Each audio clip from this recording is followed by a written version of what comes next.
جو منگتا نہیں ہونے دیتے، ان کا منگتا ہوں، ان کا منگتا ہوں جو منگتا نہیں ہونے دیتے، یہ حوالے مجھے رسوا نہیں ہونے دیتے، یہ حوالے مجھے رسوا نہیں ہونے دیتے، ان کا منگتا ہوں۔ میرے ہر عیب کی کرتے ہیں وہ پردہ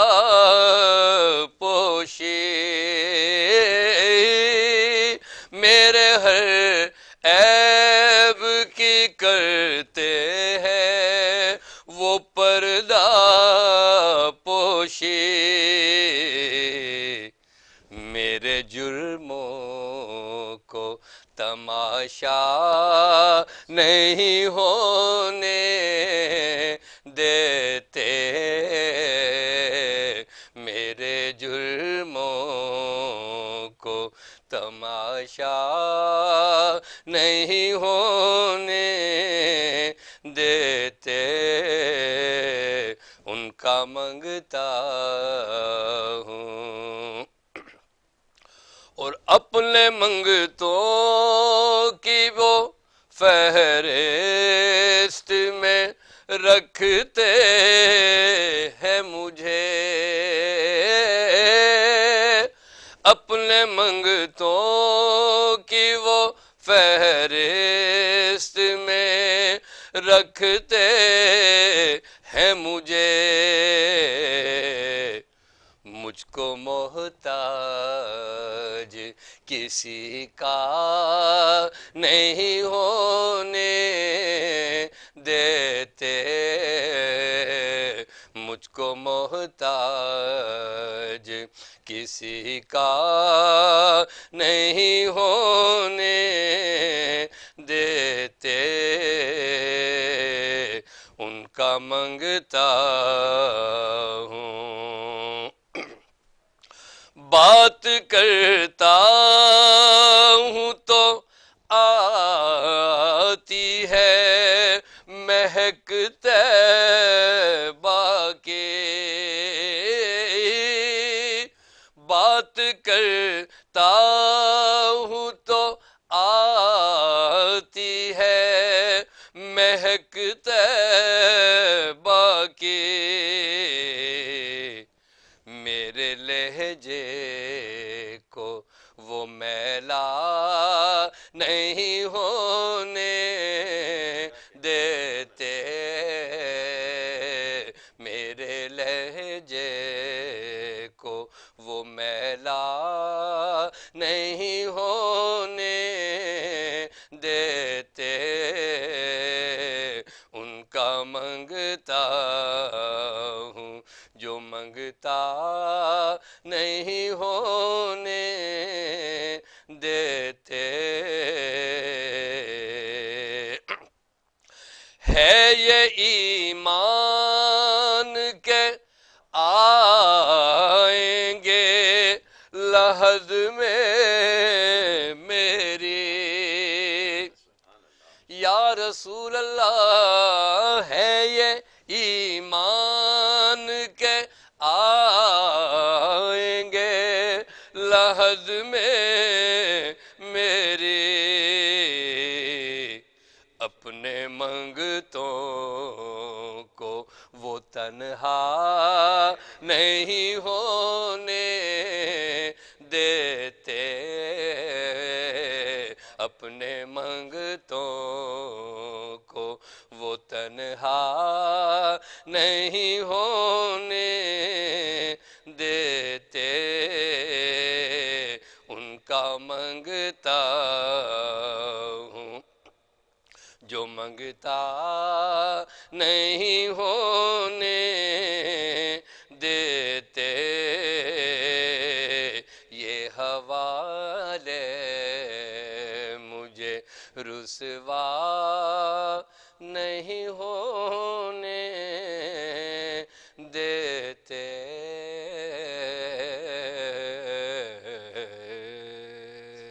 سبحان اللہ، جزاک اللہ جناب عمران نقشبندی صاحب کی خوبصورت آواز کے ساتھ اس پروگرام گڈ مارننگ کراچی کا آغاز ہوتا ہے۔ گڈ مارننگ کراچی پروگرام میں ہم اپنے بات کرتے ہیں روزانہ کی بنیاد پر مسائل کے حوالے سے مختلف معاملات پر گفتگو ہوتی ہے، اور گزشتہ روز بھی کچھ معاملات زیر بحث آئے، خاص طور پہ حالات حاضرہ کے اوپر صبح کے وقت ہم گفتگو کرتے ہیں۔ یہ سلسلہ جاری رہتا ہے، لیکن جمعے کے دن پروگرام کی جو نوعیت ہے وہ تھوڑی سی مختلف ہوتی ہے۔ کچھ معاملات جیسے معاشرتی معاملات ہیں، اس کے علاوہ معیشت کے حوالے سے ہوں یا دیگر مسائل ہوں، اس کے اوپر تو بات کرنے کا موقع مل جاتا ہے، لیکن عموماً ہوتا یہ ہے کہ جو دینی نوعیت کے معاملات ہیں، جو مسائل ہیں، اس کے اوپر بات کرنے کا موقع تھوڑا کم ملتا ہے۔ تو کوشش ہماری یہ ہوتی ہے کہ جمعے کے دن، کیونکہ آج کا دن بڑا خاص دن ہے مومنوں کے لیے، سید الایام اس کو کہا گیا، یعنی کہ دنوں کا سردار، اس حوالے سے کوشش کرتے ہیں کہ پروگرام تھوڑا سا مختلف رکھا جائے۔ تو بڑی خوش قسمتی ہماری ہے، اور یہ اللہ کی عطا ہے کہ یہ معاملات اس کے بارے میں بات کرنے کا موقع اس نے عطا کیا، یہ بھی اس کی عطا ہے۔ تو آج کے دن پروگرام تھوڑا سا مختلف ہوتا ہے۔ پروگرام کا آغاز جو ہماری کوشش ہوتی ہے کہ اللہ پاک و برتر کے کلام کے ساتھ کیا جائے، اس کے نام کے ساتھ کیا جائے۔ عمران نقشبندی صاحب تشریف فرما ہے، خوبصورت آواز میں انہوں نے نعت رسول مقبول صلی اللہ علیہ وآلہ وسلم پیش کی۔ پروگرام میں انہیں میں خوش آمدید کہوں گا۔ بہت شکریہ جناب عمران نقشبندی پروگرام میں ہمیں وقت دینے کے لیے۔ ان کے ساتھ تشریف رکھتے ہیں ہمارے بڑے خاص مہمان حضرت پیر صوفی محمد طاہر نقشبندی سیفی مجددی المعروف سائیں جی سرکار۔ اس سے پہلے بھی تشریف لا چکے ہیں پروگرام میں، روحانیت کے حوالے سے خاص طور پہ ہمیں موقع ملا سیکھنے کا ان سے، آج ایک دفعہ پھر ہمارے مہمان بنے ہیں، ہماری بڑی خوش قسمتی ہے، انہیں میں خوش آمدید کہوں گا۔ بہت شکریہ حضرت صاحب پروگرام میں ہمیں وقت دینے کے لیے۔ آپ سے آج انشاءاللہ موقع ملے گا کچھ روحانی معاملات کے حوالے سے، کچھ روحانی بیماریوں کے حوالے سے بات کرنے کا۔ گو کہ ہم اپنے پروگرام میں مختلف جسمانی بیماریوں کے حوالے سے تو ضرور گفتگو کرتے ہیں، لیکن یہ جو روحانی بیماریاں ہیں، اس کا علاج کیسے کیا جائے، یہ انشاءاللہ آج ایک دفعہ پھر پروگرام میں زیر بحث آئیں گے معاملات۔ حضرت صاحب سب سے پہلے گزارش کروں گا، اس سے پہلے بھی نشست میں بات ہو چکی ہے، روحانی مسائل اتنے زیادہ ہیں، یہ جسمانی مسائل کے حوالے سے تو رات دن فکر مند رہتے ہی ہیں اور طرح طرح کی بیماریوں میں مبتلا ہیں، لیکن یہ جو روحانی امراض ہیں، اس کا کیا کیا جائے، یہ ذرا فرمائیے۔ نہ عبادت کی کثرت ہے، نہ خشوع ہے، نہ خضوع ہے، نہ وہ لگاؤ ہے، نہ ہی دھیان ہے۔ یہ جو دنیاوی مسائل ہیں، اس میں اتنا گھر کر رہ گئے ہیں کہ ان معاملات کی طرف نظر جاتی ہی نہیں۔ کیسے اس کو علاج کیا جائے، کیسے ٹھیک کیا جائے، یہ جو اندر کے جو مسائل ہیں، اس کے پاس چاہوں گا ذرا گفتگو کیجیے۔ جزاک اللہ جی، آپ کی بہت بہت شکریہ، آپ نے مجھے بولنے کا موقع دیا، اپنے پروگرام میں مدعو کیا۔ اللہ رب کریم آپ کا بلانا میرا آنا قبول فرمائے۔ آمین اللہ۔ اور جو آپ نے سوال فرمایا کہ روحانی امراض جیسے لوگوں کا رجحان نہیں ہے، جی خشوع اور خضوع نہیں ہے عبادت کے اندر، اس کے بارے میں حدیث پاک ہے، اللہ کے نبی سرکار دو عالم تاجدار مدینہ حضور پر نور سرور کونین صلی اللہ علیہ وآلہ وسلم فرماتے ہیں، لوگوں اگر تمہارا دل نہیں چاہتا نماز پڑھنے کو، آقا کیا فرماتے ہیں، اگر تمہارا دل نہیں چاہتا نماز پڑھنے کو، تمہارا دل نہیں چاہتا نیکی کرنے کو، تمہارا دل نہیں چاہتا جہاد کرنے کو، تو تم کیا کرو، تم اللہ کا ذکر کثرت کے ساتھ کرو۔ جب تم اللہ کا ذکر کثرت کے ساتھ کرو گے، تمہارا دل نرم پڑ جائے گا، اور دل میں جب نرمی آ جائے گی تو آپ کا دل خود بخود مائل ہوگا روحانیت کی جانب اور نیکی کی جانب، اور نماز میں آپ کے خشوع اور خضوع پیدا ہو جائے گا۔ بہت خوب، سبحان اللہ سبحان اللہ، بڑا آسان طریقہ جی، ہے۔ بہت سمپل طریقہ ہے، بڑا آسان طریقہ ہے، اس کے اندر نہ محنت ہے نہ مشقت ہے، مشقت آپ کو جو بھی ذکر آسان لگتا ہے۔ اصل جو ذکر ہوتا ہے، اللہ فرماتا ہے الا بذکر اللہ تطمئن القلوب، کہ اللہ پاک فرماتا ہے کہ دلوں کا سکون خبردار اللہ کے ذکر میں۔ جی تو سکون، اکثر لوگ شکایت کرتے ہیں، میرے پاس آتے ہیں کہ حضرت ہم ذکر کرتے ہیں مزہ نہیں آتا، بے شک، نماز پڑھتے ہیں مزہ نہیں آتا، مزہ ہے۔ یا نماز میں کھڑے ہوتے ہیں تو دھیان دائیں بائیں دنیاوی آگے پیچھے مسائل دنیا پر مسائل میں بالکل نماز ایسا کے ہی، اندر وہ رکت نہیں پیدا ہوتی، خشوع اور خضوع نہیں بالکل پیدا ہوتا۔ ایسا ہی، بعض اوقات ایسا بھی ہوتا ہے کہ نماز ہمیں اپنے اوپر بوجھ لگتی ہے، ایسا ہی، استغفر تو اللہ رب، اس بالکل چیز کو ختم کرنے کے لیے سب سے پہلے انسان یہ کرے کہ اپنے آپ کا محاسبہ کرے، سبحان اللہ، اپنے اکیلے بیٹھ کے۔ اکثر میں لوگوں سے کہتا ہوں یار نماز پڑھنا تو اپنی جگہ ہے ہی ہے، ایسا ہی، ٹھیک ہے، لیکن بعض اوقات ایسا بھی کیا کرو کہ اکیلے بیٹھ کر تنہائی کے اندر، کمرے کے اندر، مسجد جہاں آپ کو کوئی دیکھ نہیں رہا سوائے اللہ کی، بہت خوب، بہت خوب، اس ٹائم اللہ کے سامنے رہو، اللہ سے باتیں کرو، بے شک، گفتگو کرو، بالکل اپنے دکھڑے بیان کرو، کیا کیا، اپنے اندر کی باتیں اللہ کے سامنے پیش کرو، بے شک، یا اللہ تیرے سوا کون ہے، تو ہی بہت میرا خوب، معبود ہے، تو ہی میرا رب ہے، تو ہی میرا سب کچھ ہے۔ اور یہ رونا اکیلے بیٹھ کے، حدیث پاک ہے اللہ کے نبی علیہ الصلوۃ والسلام فرماتے ہیں جب تم اللہ کا ذکر کرو جی، یا قرآن کی تلاوت کرو اس وقت رویا کرو۔ بالکل، اگر تمہیں رونا نہیں آتا، تمہارا دل سخت ہو گیا، تو اس ٹائم رونے جیسا منہ بنا لو منہ بنا لو، بے شک، کہ اللہ تو ہی تو ہے، بس تیرے سوا کون ہے۔ تو میں نے مشاہدہ کیا الحمدللہ، اور اس کا تجربہ بھی کیا کہ جب اکیلے بیٹھ کر تنہائی کے اندر بندہ اللہ سے باتیں کرتا ہے، اپنے دکھ بیان کرتا ہے، ہر بندہ دکھی ہے، بے شک، ہر بندہ شخص پریشان ہے۔ دکھی بے شک، اگر اس کا بڑا سمپل طریقہ، اگر رونا مثال نہیں آتا بندے کو، جی، تو اپنے دکھ پہ ہر بندہ رو لیتا ہے، گناہ پہ کوئی کوئی روتا کوئی ہے، نہیں نادم ہوتا ہے، لیکن اپنے دکھ پہ ہر کوئی رو لیتا ہے۔ تو جب اپنا دکھ سامنے رکھ کے نا رونے کی کیفیت بناؤ، کیا کہنے، پھر اسی دوران اللہ سے باتیں شروع کر دو، پھر آپ کو روحانی مزہ آئے گا، آپ پہ رکت طاری ہوگی، پھر آپ کا دل بولے گا میں نماز پڑھوں۔ کیا کہنے۔ اچھا حضرت صاحب، میں ایک اور چیز کی طرف نشاندہی کرنا جی، چاہوں گا جو اس وقت فی زمانہ سب سے بڑا مسئلہ ہے، وہ مسئلہ یہ کہ یہ ہمارے ساتھ ایک جسم کا ایک حصہ سا بن چکا ہے یہ موبائل فون۔ آپ نے کہا کہ گوشہ تنہائی اختیار کیا جائے، اب یہاں پہ المیہ یہ ہے کہ گوشہ تنہائی اختیار تو کر رہے ہیں، لیکن وہاں پر بھی آپ دیکھیں کہ ایک روشنی جو ہے وہ لگی ہوئی ہے، اور اس کے ساتھ جو ہے وہ باتیں ہو رہی ہیں، اسی کے ساتھ سارا دھیان بھی وہاں پر ہے، سب کچھ ہے۔ تو یہ کیسے اس سے دوری اختیار کی جائے، اور اس کی اہمیت کے اوپر میں چاہوں گا ذرا روشنی ڈالیے کہ جیسے آپ نے کہا کہ تمام معاملات سے اپنے آپ کو تھوڑی دیر کے لیے دور کرے، وہ کون سے ایسے اوقات ہیں جس وقت وہ کوشش کرے کہ اللہ سے رابطہ قائم کرنے کی کوشش کرے، میں چاہوں گا اس کی طرح نشاندہی کریں۔ دیکھیں آپ نے بڑا اچھا پوائنٹ اٹھایا کہ اکثر لوگ تنہائی میں ہوتے ہیں، یا تو ٹی وی دیکھ رہے ہوتے جی، ہیں یا موبائل میں لگ جاتے موبائل ہیں، میں لگے، اور موبائل تو آج کل میں سمجھتا ہوں ایک بہت بڑا اللہ کا انعام بھی ہے، جی، وردان بھی ہے، اور بہت بڑی لعنت بھی ہے، لعنت بھی ہے، ٹھیک ہے نا۔ بالکل آپ نے صحیح یہ کہا، بالکل ایسا ہی، بس انسان کی اپنی سوچ پہ میسر ہوتا ہے کہ وہ کیا کر رہا بالکل ہے، ٹھیک ہے، ٹھیک ہے۔ اب اس دوران کیا ہوتا ہے کہ اگر کوئی شخص موبائل فون میں زیادہ ہے، بزی ہے، معاملات میں بزی ہے،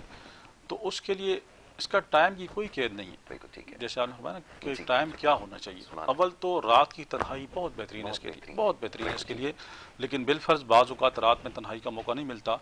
آپ کو کبھی بھی کسی بھی لمحے تنہائی کا موقع مل جاتا ہے۔ میں نے عرض کی نا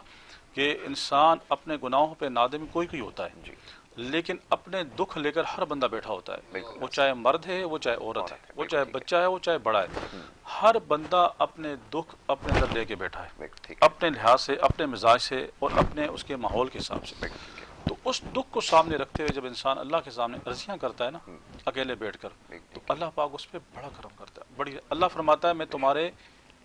عبادت کو نہیں دیکھتا، بالکل ایسا، میں تمہاری بندگی نہیں دیکھتا،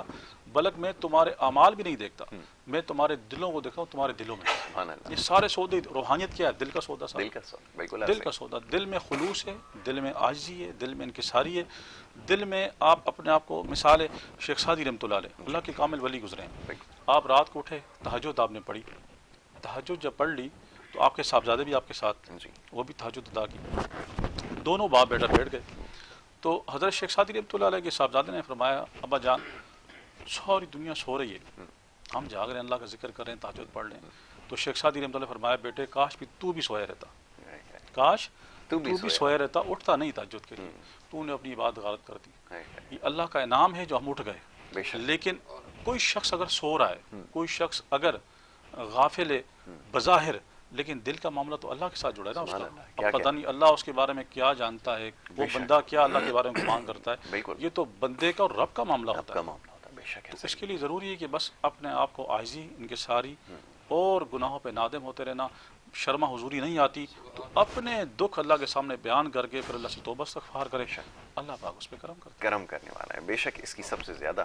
ضرورت ہے، ہے۔ جی جی اور بار بار اس وقت بات ہوتی ہے، خاص طور پہ جو ہمارے مسائل ہیں بہت سارے جس کے بارے میں اپنے پروگرامز میں گفتگو کرتے ہیں،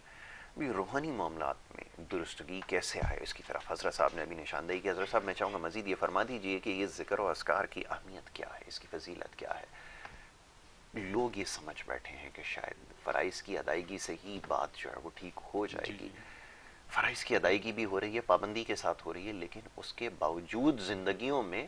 وہ جو چیز نظر آنی چاہیے, وہ جو کردار میں نظر آنی چاہیے, وہ نظر نہیں آ رہی, جس کا نتیجہ یہ ہے کہ معاشرے میں آپ کو بہتری نظر نہیں آ رہی. اور پھر جو دوسرے سوال اٹھاتے ہیں وہ یہی کہتے ہیں کہ یہ فرائض کی ادائیگی میں بھی ہیں, سارے معاملات بھی درست ہیں, لیکن پھر کیوں ایک اچھا انسان بن کے سامنے نہیں آ رہا ہے. اس کی چاہوں گا تھوڑی سی وضاحت فرمائیں. اس کے بارے میں جب کوئی شخص, جیسے حدیث پاک ہے حضرت حنظلہ رضی اللہ تعالیٰ عنہ, آپ دوڑے دوڑے سیدنا ابوبکر صدیق رضی اللہ تعالیٰ عنہ کے پاس گئے اور جا کر عرض کیا اے ابو بکر میں کافر ہو گیا, میں منافق ہو گیا. آپ نے پوچھا سے تو نے کون سا عمل کر دیا؟ تو ابو بکر صدیق رضی اللہ تعالیٰ عنہ نے جب آپ سے پوچھا تو حضرت حنظلہ رضی اللہ تعالیٰ عنہ نے جواب دیا کہ جب میں اللہ کے نبی کی بارگاہ میں ہوتا ہوں, اللہ کے رسول کی بارگاہ میں ہوتا ہوں, تو میرا ایمان کچھ اور ہوتا ہے, میرا ایمان کچھ اور ہوتا ہے. لیکن جب میں حضور کی بارگاہ سے باہر نکلتا ہوں تو میرا ایمان کچھ اور ہوتا ہے. دنیا غلبہ آ جاتا ہے, ایمان کی لذت کم ہو جاتی ہے, اور وہ مزہ اور وہ چاشنی نہیں آتی. تو سیدنا صدیق اکبر رضی اللہ تعالیٰ عنہ نے فرمایا کہ اے حنظلہ یہی حال میرا بھی ہے, تو چلو دونوں چلتے ہیں اللہ کے نبی کی بارگاہ میں اور اپنا دکھڑا اللہ کے نبی کی بارگاہ میں پیش کرتے ہیں. دونوں صحابہ کرام اللہ کے نبی کی بارگاہ میں حاضر ہوئے اور عرض کیا یا رسول اللہ صلی اللہ علیہ وسلم, ہمارے ماں باپ آپ پہ قربان ہو جائیں, ہم جب آپ کی صحبت, آپ کی مجلس, آپ کی معیت میں ہوتے ہیں تو ہمارا ایمان کا درجہ کچھ اور ہوتا ہے, کچھ اور ہوتا ہے, لیکن جب ہم آپ کی صحبت سے دور ہو جاتے ہیں تو ہمارا ایمان کچھ اور ہو جاتا ہے. تو آپ کریم علیہ السلام نے فرمایا کہ اے میرے پیارے صحابہ, جو ایمانی کیفیت, جو ایمانی لذت آپ کو میری مجلس سے ملتی ہے, اگر یہی کیفیت آپ کی باہر بھی ہو تو اللہ کے فرشتے تم سے مصافحہ کریں. کیا کہنے, اللہ کے فرشتے تم سے مصافحہ کریں. آپ فرماتے ہیں صحبت کا اثر کچھ اور ہوتا ہے, لیکن انسان جیسے نا مثال کے طور پہ حدیث پاک ہے دنیا اور انسان اور نیک مجلس, جب کوئی اللہ کا بندہ حدیث پاک ہے نیک مجلس میں جاتا ہے, نیک ماحول میں جاتا ہے, اچھے لوگوں میں بیٹھتا ہے, تو دنیا کو شیطان گلے سے پکڑتا ہے ایسے ہی جا کے کہ تجھ سے بچ کر یہ شخص وہاں تک کیسے پہنچا. بالکل ٹھیک. دنیا کہتی تو فکر نہ کر, جب پھر باہر نکلے گا پھر پکڑ لوں, پھر پکڑ لوں. شیطان سے کشتی عمر بھر, کبھی تو اسے گرائے کبھی وہ تجھے گرائے. تو اس صورت کے اندر کیا ہے کہ نیک صحبت, جیسے آپ نے فرمایا نا کہ انسان کو لذت, چاشنی اور ایمان کی روحانیت, تو اس حوالے سے نیک صحبت, اللہ والوں کی صحبت. ذکر میں جیسے ذکر کی افادیت کیا ہوتی ہے, اب ذکر کی افادیت اس صورت میں جب اللہ پاک فرما دیتا ہے کہ الا بذکر اللہ تطمئن القلوب, کہ خبردار دلوں کو سکون اللہ کے ذکر میں, اللہ کے ذکر میں. اللہ کا ذکر اتنی بڑی دولت ہے, اس کی میں آپ کو ایک ایسی بات بتاؤں کہ جیسے مثال کے طور پہ آج ہر بندہ پریشان ہے, معاشی طور پر, معاشرتی طور پر, ازواجی طور پر, اور دیگر دنیا کے مسائل میں اتنا گھرا ہوا ہے کہ اسے کچھ سمجھ نہیں آتی میں کیا کروں. ٹھیک ہے, کبھی کہاں جاتا ہے, کبھی کہاں جاتا ہے, کبھی کہاں جاتا ہے. وہ نماز پڑھتا اسے مزہ نہیں آتا, وہ ذکر کرتا اسے مزہ نہیں آتا. تو اس کے بارے میں اللہ کے نبی علیہ السلام فرماتے ہیں اگر تو پریشان ہے, تو مفلس ہے, تو بدحال ہے,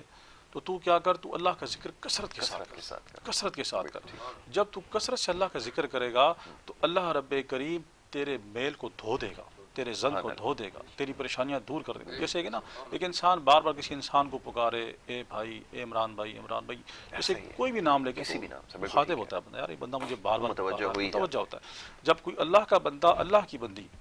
اللہ رب کریم کی بارگاہ میں یا اپنے گھر میں, سب اللہ کی زمین ہے, کہیں بھی بیٹھ کر کوئی جگہ قید نہیں ہے. اچھا, اس میں ایک اور بات بتا دوں, اس میں انسان کے لیے وضو بھی ضروری نہیں ہوتا. بعض اوقات ہوتا ہے نا یار بندہ وضو نہیں ہے, میں کیسے ذکر کروں.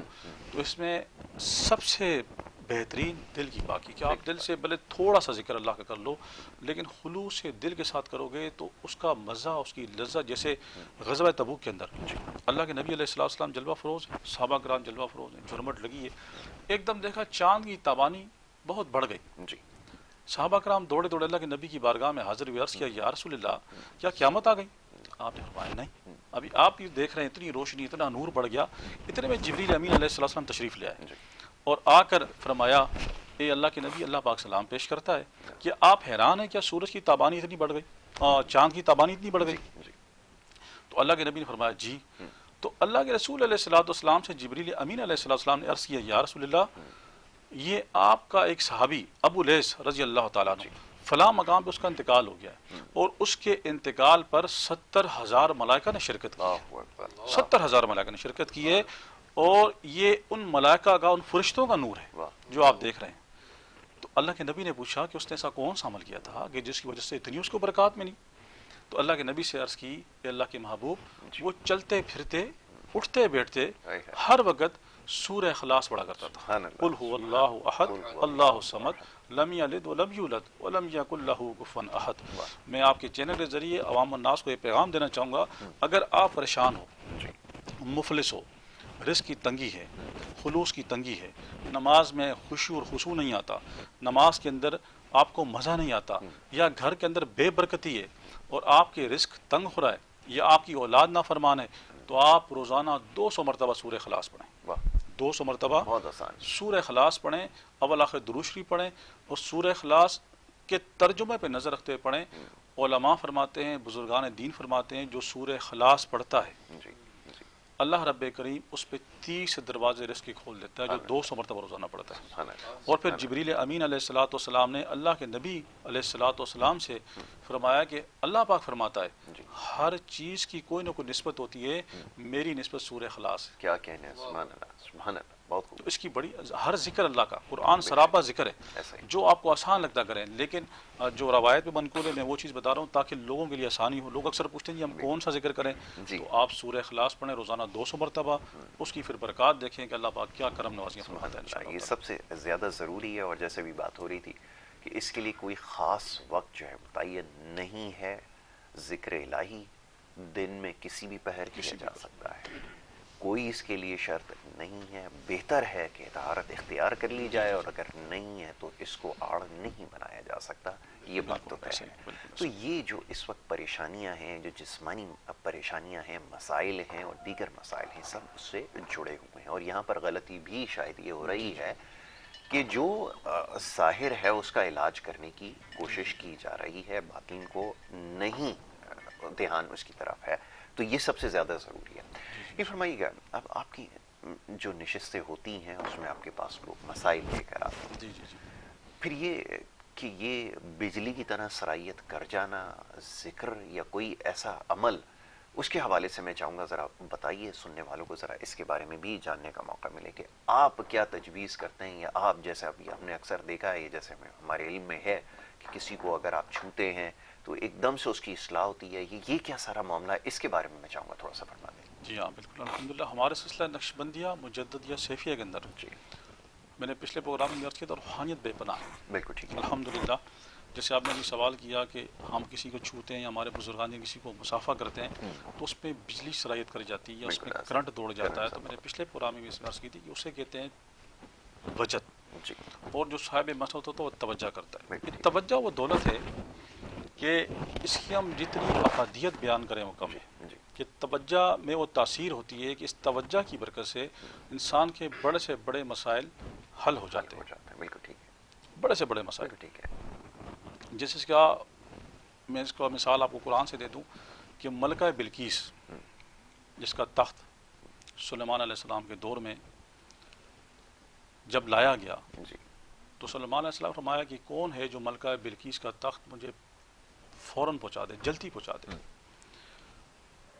تو ایک جن نے کہا، ایک بڑے دیو نے کہا کہ آپ کی محفل برخاست ہونے سے پہلے پہلے پہنچا دیا جائے۔ ٹھیک ہے، لیکن اسی محفل کے اندر آصف بن برخیہ جو کہ ایک انسان تھا، اللہ کا ولی تھا، اور اس کے پاس کتاب کا علم تھا، تو اس نے کہا کہ اے اللہ کے نبی آپ کے پلک جھپکنے سے پہلے وہ آ جائے گا، بالکل ٹھیک ہے، اور ایسا ہی ہوا، آ گیا۔ تو اس کا کیا مطلب کہ وہ شخص وہاں کو چل کر گیا؟ نہیں، یا اٹھا کے لایا؟ نہیں۔ بالکل ٹھیک ہے، پلک جھپکنے میں کیا ہو جاتا ہے؟ بالکل ٹھیک ہے، اس کی کیا تھی؟ توجہ، تصرف، اس نے صرف سوچا اور وہ کام ہو گیا۔ اسی طرح اللہ کے جو ولی ہوتے ہیں وہ صرف سوچتے ہیں، خیال کرتے ہیں۔ اب مثال ہے ہمارے سلسلے کے اندر جو محافل ہوتی ہیں، ذکر اذکار ہوتا ہے، اس میں نعت خوانی ہوتی ہے، اللہ کا ذکر ہوتا ہے، اور اس کے بعد کیا ہوتا ہے کہ جو اللہ کا ولی ہمارے مرشد مربی جلوہ فروز ہوتے ہیں، اور مرشد مربی جب توجہ کرتے ہیں تو سامنے والے شخص کی اصلاح ہوتی ہے، بالکل ٹھیک ہے، ہاتھ ملاتے ہیں، مصافحہ کرتے ہیں۔ اب آپ دیکھیں نا، ہمارا جو سلسلہ ہے نقشبندیہ مجددیہ سیفیہ پوری دنیا کے اندر ہے، بہت بڑا سلسلہ ہے، بہت بڑا اس کا نیٹ ورک ہے الحمدللہ، اور اس میں صرف اور صرف اصلاح کی بات، ذکر کی بات، قلب، یہ دل، بالکل ٹھیک ہے، اس دل پہ توجہ کرتے ہیں۔ دل پہ جب توجہ کرتے ہیں تو دل کے اندر روحانیت بیدار ہوتی ہے، کیا کہنا ہے؟ انسان اپنے آپ کو گلٹی فیل کرتا ہے، عاجزی آتی ہے۔ اس ٹائم آپ کبھی تشریف لائیں، آپ کو موقع ملے ہماری محفل کے اندر، تو انشاءاللہ آپ دیکھیں گے کہ محفل کا سما کیا ہوتا ہے۔ آپ جب بیٹھیں گے تو آپ دیکھیں گے کہ اس محفل کے اندر ایسا ہوتا ہے کہ لوگ وجد میں ہوتے ہیں، اور وجد کے اندر حدیث پاک ہے۔ میں آپ کو حدیث سنا دوں وجد ہوتا کیا ہے۔ اب وجد حدیث پاک ہے، اللہ کے نبی علیہ السلام فرماتے ہیں لوگوں، دوران ذکر کوئی شخص اللہ کا ذکر کر رہا ہے اور کرتے کرتے اس پہ وجد طاری ہو جاتا ہے، وجد طاری ہو جاتا ہے، وہ دائیں بائیں جھومنے لگتا ہے، تڑپنے لگتا ہے، پھڑکنے لگتا ہے، کپڑوں کو پھاڑنے لگتا ہے، دیوانہ وار رقص کرنے لگتا ہے، تو اس کے گناہ اس طرح معاف ہوتے ہیں جس طرح سردی کے موسم کے اندر خشک درخت سے پتے جھڑ جاتے ہیں۔ بہت خوب، سبحان اللہ سبحان اللہ، اور اچھا جی، پیران پیر شیخ عبد القادر جیلانی، محبوب سبحانی، قطب ربانی غوث النار رضی اللہ تعالیٰ عنہ کی محفل میں کیا ہوتا تھا، آپ بیان فرماتے تھے۔ جی جب آپ بیان فرماتے تھے تو دوران گفتگو، دوران بیان آپ فرماتے تھے کال ختم اور حال شروع، اور آپ ایسے ہاتھ دلاتے تھے لا الہ الا اللہ، تو پوری محفل دھرم بھرم ہو جاتی تھی، لوگ دیوانہ وار رقص کرتے تھے، جھومتے تھے، اور اس میں کئی جنازے اٹھ جاتے تھے آپ کی محفل سے، واہ، اس توجہ کی عالمی ہوتی تھی۔ توجہ کی عالمی ہوتی تھی، ٹھیک ہے۔ اچھا حضرت صاحب، پروگرام دیکھنے والے بھی شریک گفتگو ہونا چاہیں گے، اور دیکھنے والوں کو پورا موقع دیا جاتا ہے کہ مہمان شخصیات جو یہاں پہ موجود ہیں ان سے سوال و جواب کر سکیں۔ پہلے کالر ہمارے ساتھ ہیں اس وقت۔ جی السلام علیکم۔ جی السلام علیکم جی، وعلیکم مجھے السلام۔ مولانا صاحب سے سوال پوچھنا جی ہے۔ ضرور کیجیے، ضرور میں کیجیے۔ شاہین بات کر رہی ہوں کراچی سے۔ جی میری بھانجی ہے جی، اس کا رشتہ نہیں ہو رہا،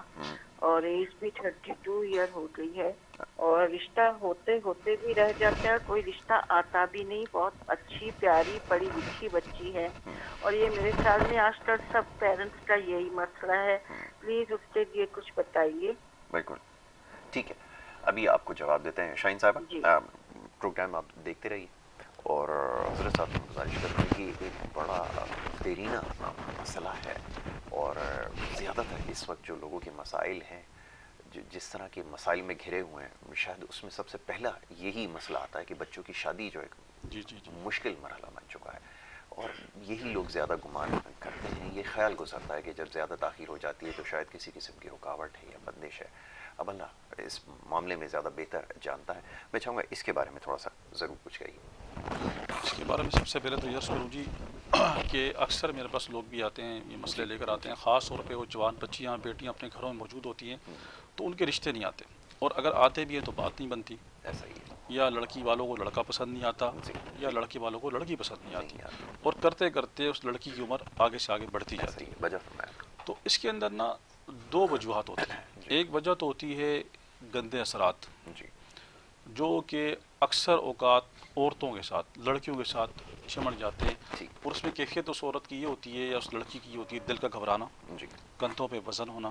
سر میں درد ہونا، چڑچڑاپن ہونا، اور بالوں کا گرنا، اور اس کے اندر بے خوابی، مطلب نیند کا نہ آنا، بالکل ٹھیک ہے، اور اس قسم کی کیفیات اس لڑکی یا اس لڑکے پہ وارد ہوتی ہیں، جس کی وجہ سے اس کے رشتوں میں رکاوٹ آتی ہے۔ ٹھیک ہے، تو اس کا حل یہ ہے کہ کوئی میری بیٹی بہن اس کو یہ اپنے دماغ میں بات بٹھا لے کہ ایک تو نماز کی پابندی کرے، ٹھیک ہے، نماز پڑھنے سے رکاوٹیں دور ہوتی ہیں، پریشانیاں دور ہوتی ہیں، اور ہر نماز کے بعد 41 مرتبہ سورہ اخلاص، بالکل ٹھیک ہے، سورہ اخلاص پڑھیں، اور سورہ اخلاص جب 41 مرتبہ اول آخر درود شریف 11 مرتبہ پڑھ کر ایک گلاس پانی کا رکھیں، اس پہ دم کریں، اپنے ہاتھوں پہ اسے دم کر کے پورے چہرے اور پورے بدن میں پھیر دیں، اور پھر اللہ سے دعا کریں یا اللہ کوئی بھی اچھا اور پیارا رشتہ آ جائے، انشاءاللہ اللہ پاک حل ہو جائیں گے۔ ٹھیک ہے، اب یہ سوالات ایسے ہیں، اور بھی بہت سارے سوالات موصول ہو رہے ہیں، لیکن وقت کی کمی کی وجہ سے اس کے اوپر زیادہ ہمیں بات کرنے کا موقع نہیں مل سکے گا، اور میری کوشش ہوگی انشاءاللہ کہ حضرت صاحب کو دوبارہ یہاں پہ زحمت دوں اور ان سے یہ جو آپ کے جو دیگر مسائل ہیں صحت کے حوالے سے تو ہم بات کرتے ہی ہیں، دوسرے سیگمنٹ کی طرف ہمیں جانا ہے، اس پہ بات ہوگی، لیکن جو روحانی مسائل ہیں اس کے حوالے سے گفتگو کریں۔ حضرت صاحب میں آپ کا بے حد شکر گزار ہوں کہ آپ نے اپنا قیمتی وقت دیا، پروگرام میں ہمارے ساتھ یہاں پہ شریک ہوئے، اور مختصر وقت میں بڑی جو آپ نے سر حاصل گفتگو کی ہے، اس سے بہت کچھ ہمیں جاننے کا موقع ملا ہے۔ گزارش کروں گا عمران نقشبندی صاحب سے کہ ہمیں جو ایک وہ یہ تھوڑا سا وقت ہے، اس میں آپ کو کم سننے کا موقع جو ہے وہ ہمیں ملتا ہے، لیکن آپ کی خوبصورت آواز کے ساتھ جو ہے وہ ہم بریک کی طرف جائیں گے، کلام آپ پیش کریں گے، ہدیہ نعت، اور اس کے بعد جو ہمارا دوسرا صحت کے حوالے سے آپ کا سیگمنٹ ہے اس کی طرف ہمیں بڑھنا ہوگا۔ جی بسم اللہ۔ سراپا خطا ہوں، نگاہ کرم ہو، سراپا خطا ہوں، نگاہ کرم ہو، میں سب سے برا ہوں، نگاہ کرم ہو، میں سب سے برا ہوں، مجھے مانگنے کا